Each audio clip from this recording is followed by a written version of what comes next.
마피아 게임이라는 사회 실험이 있습니다. 마피아 게임은 단순한 오락이 아닙니다.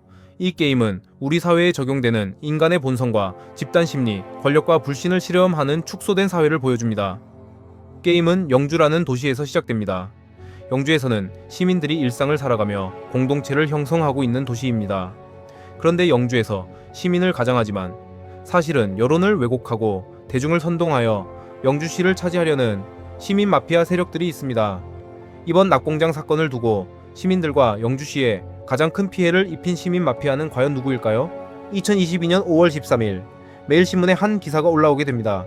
이 기사는 영주시 납 폐기물 처리 공장이 허가되었다는 소식에 주민들이 반발했다는 내용의 기사입니다.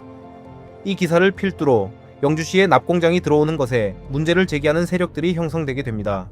나흘 뒤인 2022년 5월 16일 황선종 내성천보존회 사무국장이라는 분도 한마디 하십니다. 영주시 납공장 설립 논란이 이 시점을 기점으로 해서 영주 시민들에게 크게 대두되게 됩니다. 이번에 만들어진 영주시 납공장 설립 논란은 영주에서 큰 파장을 일으킬 수 있는 사건입니다. 영주의 경제적, 미래적으로 봤을 때 큰 타격을 입히고 있고 앞으로도 더 큰 손해를 야기할 수도 있는 중대한 사항입니다. 그런데 이때 영주 납폐기물 재련공장 반대대책위원회라는 단체가 시민들 사이에 시민 마피아가 숨어 있다는 의혹을 제기합니다.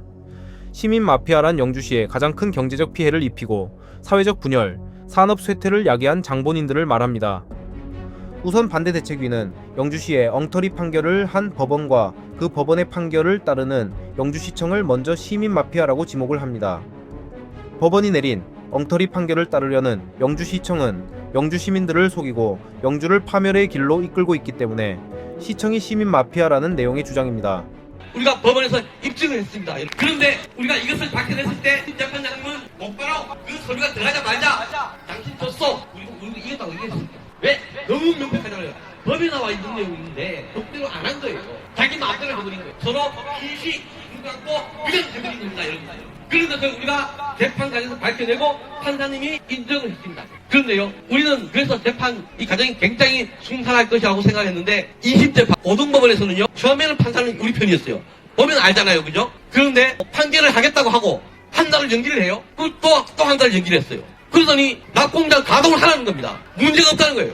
그때 우리 이제 소송을 도와주시는 하승수 변호사님도 있었지만은 우리는 당연히 이길 줄 알고 갔는데 저 가지고 깜짝 놀랐습니다. 그리고 대법원에서는 아예 판단을 안 해버렸습니다. 이 문제는 주식회사 바이원 납공장 업체의 변호사가 김현장이라는 겁니다. 김현장. 다른 변호사들보다가 수십 배 많은 돈을 줘야 돼요. 근데 이 사람들은 어떻게 하는지 이걸 뒤집어요. 우리나라 판사님들이 잘 하시는 것으로 믿지만 최소한 영주재판만은 엉터리였습니다. 왜 엉터리였는가 하면 제가 지금부터 입증을 할게요. 잘 들어보세요. 법에는 법이 있고 시행령이 있고 규칙이 있고 고시가 있고 이게 위임이 됩니다. 그 위임이 된 것에 의하면은 우리나라의 모든 대기 오염 물질 발생 시설, 여러분 자동차도 대기 오염 물질 발생 시설이고요. 가정에 있는 보일러도 대기 오염 물질 발생 시설입니다. 다 법의 규제를 받고 있습니다.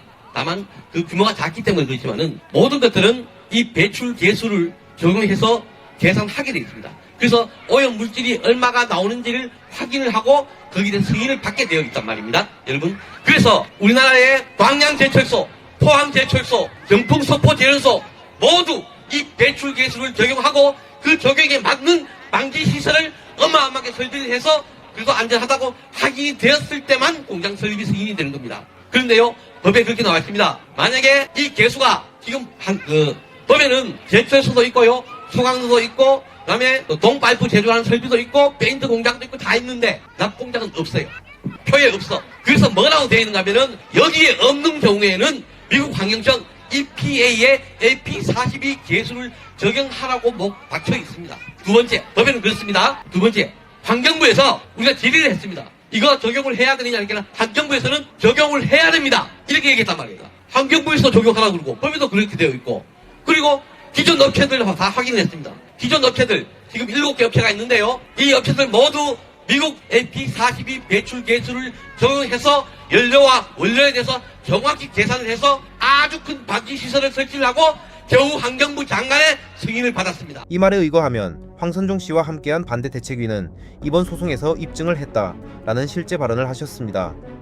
그렇다면 반대대책위의 자료들은 재판에서 충분한 심의를 통해 검증을 받았고 황선종 씨 및 반대대책위는 사실상 이 소송에 관여한 당사자들로 보여집니다. 재판의 결과를 잠깐 말씀드리자면 1심은 영주시장 승소, 2심에서는 바이원이 승소, 3심 대법원에서는 영주시장의 상고를 기각함으로써 최종 판결은 바이원의 승소로 끝이 났습니다. 황선종 씨 말처럼 바이원은 1심에서 패소 후 2심에서는 김앤장을 고용한 건 맞습니다. 그런데 황선종 씨께서는 김앤장을 선임한 게 마치 잘못된 것처럼 시민들에게 하소연을 하시는데 반드시 이길 필요가 있는 중대한 재판이었다면 그걸 감당할 수 있는 능력의 변호사를 선임하는 건 오히려 탁월한 선택이었다고 보입니다. 거기서 만약 돈을 아끼려고 했으면 정말 간절하지가 않다는 거죠. 바이원은 이번 사건으로 인해 60억에 가까운 피해를 볼 수도 있었으니 김앤장을 선임한 바이원의 심정은 충분히 이해가 갑니다. 그리고 본인들의 주장대로 영주와 시민들 전체가 위험할 정도의 중대한 재판이었다면 왜 본인들은 영주 시민들을 위해 김앤장에 걸맞은 혹은 그 이상의 변호사를 선임해서 사활을 걸고 싸우지 않았는지 모르겠습니다. 영주 시민들의 미래가 걸린 재판인 것처럼 먼저 치부하게 만든 건 본인들이었을 텐데 말이죠. 다시 돌아와서 일단 황선종 씨 및 반대대책위원회는 우리나라는 납공장의 대기오염 물질 배출 개수와 관련된 법이 없다는 식으로 주장을 하십니다. 때문에 환경부의 답변에 따라 미국 환경청에 EPA 배출 개수를 적용해야 한다고 합니다. 그런데 이거 판결서의 내용과 좀 많이 다릅니다. 황선종 씨와 반대대책위의 주장과 달리 법원은 우리나라의 법에 명백히 명시되어 있는 배출 개수를 적용했습니다. 이게 무슨 말일까요? 분명 반대대책위원회는 법이 없다고 했는데 설마 법원이 없는 법을 지어내서 판결에 적용시킨 걸까요? 법원의 최종 판결서에 기재된 내용을 살펴보기 이전에 먼저 알아야 할 내용이 있습니다. 바이원이 납공장에는 LPG를 연료로 사용하는 도가니로가 있고 코크스를 연료로 사용하는 용선로가 있습니다. 반대대책위원회에서 미국 환경청의 EPA에 배출 개수를 적용해야 한다고 주장하는 게 바로 이 두 기계 설비의 배출 개수를 두고 하는 말입니다. 이제 빠르게 법원의 최종 판결서를 살펴보겠습니다. 오해가 없도록 저는 판결서의 내용을 그대로 낭독해 드리겠습니다. 원고의 대기 배출 시설 허가 신청서의 기재에 의하면 원고는 배출 시설의 대기 오염 물질 발생량 산정에 있어 LPG를 연료로 사용하는 도가니로의 경우 대기환경보전법 시행규칙 제43조 별표임 제1호 과목에 규정된 대기오 염물질 배출 개수를 코크스를 연료로 사용하는 용선로의 경우 배출시설의 대기오 염물질 배출 개수 고시 제4조 별표 3에 규정된 기타 고체 연료 대기오 염물질 배출 개수를 각 적용하여시는 바 이러한 배출 개수를 적용함에 있어 어떠한 잘못이 있다고 볼 수 없다. 반대대책위의 황선종 씨는 분명히 우리나라는 납공장 배출 개수를 적용할 수 있는 법이 없다고 했음에도 불구하고 법원은 대한민국의 법을 적용했습니다. 바이원에서 사용하는 도가니로의 원료인 LPG는 대한민국 대기환경보전법 시행규칙 제43조 별표 10 제1호 과목에 대기오 염물질 배출 개수 목록에 명백히 명시되어 있습니다. 도가니로는 한국의 법이 있었네요. 그렇다면 용선로에서 사용하는 원료인 코크스는 어디 있을까요? 대한민국 배출시설의 대기오염물질 배출 개수고시 제4조 별표 3에 규정된 기타 고체연료 대기오염물질 배출 개수의 목록에 나와 있습니다. 코크스는 기타 고체연료로 분류되니 용선로도 한국에서 충분히 법 적용이 가능했습니다.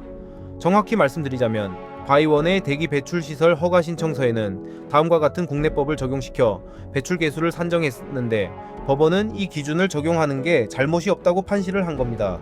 그럼 반대대책위가 납공장과 관련한 법은 없지 않느냐라고 주장하실 수 있는데 판결서를 제대로 읽어보셨다면 원고의 대기 배출 시설 허가 신청서에 의하면 원고는 용선로와 도가니로에서의 예상납 발생량을 주된 원료와 연료인 납과 코크스의 상대 비산율에 의거 먼지 발생량의 10% 산정하였는 바 종산정을 위한 대기오염 물질 발생량 산정 대상인 먼지, 황산화물, 질소산화물과 달리 납의 예상 발생량을 산정함에 있어 위와 같은 원료와 연료의 특성에 따른 상대 비산율을 적용하는 것에 잘못이 있다고 보이지 않는다라고 되어 있습니다.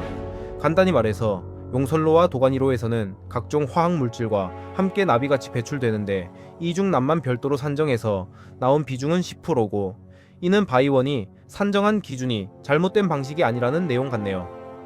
결국 법원은 국내에는 바이원 납공장에서 발생하는 납을 산정하는 배출 개수가 있다고 판정했고 이를 적용시키는 것이 아무런 문제가 되지 않는다고 판시했습니다. 그리고 반대 대책위가 계속 주장하는 EPA는 판결서에 다음과 같이 기재되어 있습니다. 주의적 피고의 보조 참가인들은 미국 환경청의 EPA 배출 계수를 적용하면 원고의 재생납 재련 과정에서 대량의 납이 발생한다고 주장하나 을라 제19호증의 기재만으로 이 사건 공장의 납 발생량 산정에 있어 EPA 배출 계수를 적용하여야 한다고 인정하기에 부족하고 중간 가공 폐기물을 반입하여 재련하는 이 사건 공장에서는 전처리 과정을 거치지 않으므로 위 배출 계수를 그대로 적용할 수 없다고 최종 판결이 났습니다. 제가 다른 공장이 실제 EPA 배출 계수를 적용하고 있는지에 대한 정보가 미숙한 상태라 잘못하면 사회에 혼동만 생길 수 있으니 오정보가 사회에 와전되는 것을 방지하기 위해 다른 공장과의 직접적인 비교는 자중하도록 하겠습니다. 그러나 이 문제에 있어 법원의 판결은 바이원의 납공장은 처음부터 끝까지 모든 공정을 담당하는 공장이 아니고 그 중에서 일부분의 공정 과정만 거치는 공장이기 때문에 반대 대책위가 산정해서 제출한 것으로 추정되는 EPA 배출 계수에 결과값을 그대로 적용하기에는 결함이 있고 적용을 할 수도 없다고 보여집니다. 반대 대책위원회가 자신들한테 유리한 EPA 배출 계수를 어떻게든 적용하고 싶었던 걸로 보이지만 법원은 국내의 법을 명확히 했고 이를 적용했습니다.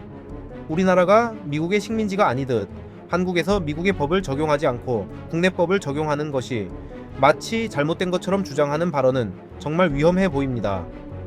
반대대책위원회 및 황선종 씨가 자신들에게 유리한 고지를 사수하고 싶은 마음은 알겠지만 이 소송은 민사소송이 아니라 행정소송입니다. 개인이 아니라 시민들 전체가 모두 당사자들이죠. 이런 중대한 소송에서 법원이 자신들에게 유리한 기준을 적용 안 시켜줬다고 해서 시민들에게 법원이 엉터리라는 선동적인 발언을 하면서 법원이 마피아이고 그 법을 지키려고 하는 영주시청을 시민 마피아로 지목하는 건 굉장히 위험한 발상이십니다.